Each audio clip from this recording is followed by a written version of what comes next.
السلام علیکم شاہ صاحب۔ وعلیکم السلام جناب، کیا حال؟ الحمدللہ شاہ صاحب، آپ سنائیں۔ ہاں جی، حکم کریں۔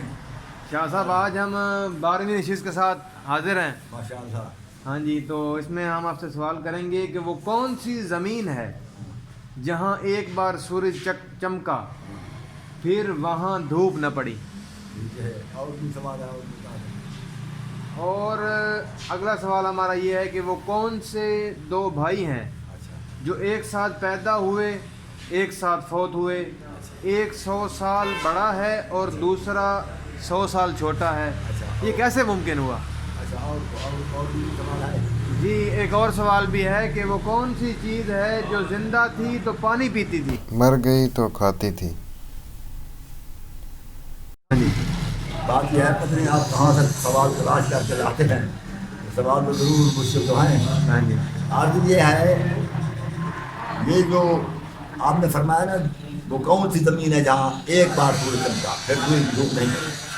وہ دریائے نیل کا وہ حصہ ہے جہاں حضرت موسیٰ گزرے اور اس نے اپنا عصا دریا پر مارا اور راستے بن گئے مارا، تو اس وقت سورج کی دھوپ زمین پر پڑی، پھر حضرت موسیٰ کے گزر جانے کے بعد دریا اب سے وہ بہہ رہا ہے، اب اس پر دھوپ نہیں پڑی۔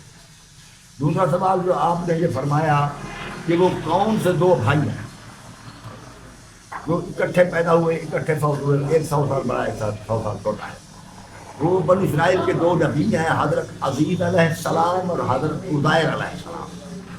حضرت عزیر علیہ السلام 20 سال کی عمر میں فوت ہو گئے۔ 100 سال تک یا 30 سال کی عمر میں فوت ہوئے، 100 سال تک وہ زیر زمین دفن ہے۔ 100 سال کے بعد اللہ نے ہوا کو حکم دیا، ہوا نے مٹی ہٹائی، حضرت عزیر زندہ ہو گئے۔ پھر وہ اپنے بھائی سے جا ملے اور 30 سال بھائی کے ساتھ زندگی گزارے۔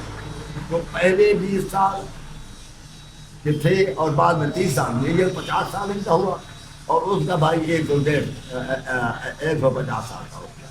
یہ دو بھائی ہیں۔ اور تیسرا سوال، وہ کون سی چیز تھی جو زندہ تھی تو پیتی تھی؟ یہ حضرت موسیٰ کا عصا ہے، جب درخت کی شاخ تھا تو زمین سے پانی پیتا تھا، جب شاخ کاٹ لی گئی، ٹوٹ گیا، تو پھر پانی تو نہیں پیتا تھا مگر جادو ضرور ناک صاف کھا گیا۔ ٹھیک ہے شاہ صاحب، بہت شکریہ آپ کا، جزاک اللہ۔